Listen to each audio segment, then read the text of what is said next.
Good morning! Another day na naman sa pagluto. Ayan, nag-prepare na ako ng pork kasi pakukuluan ko siya ng 2 oras para lumambot siya.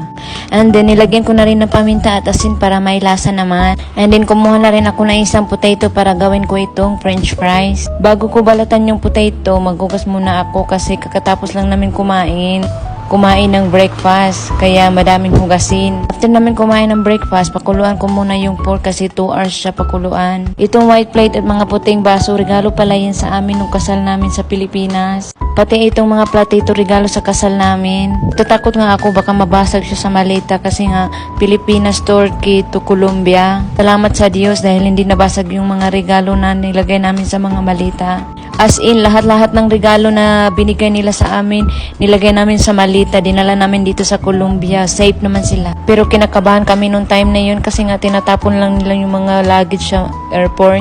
At ayun nga, balik na tayo dito sa niluluto ko. Binalatan ko na pala yung potato.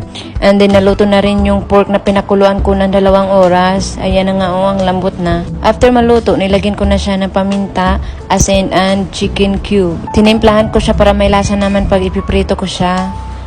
Then himas-himasin lang natin yung pork hanggang sa malagyan lahat. At saka itong french fries, nilagyan ko na lang din ng paminta, asin, and kunting mantika. Kunting mantika lang para hindi siya dry.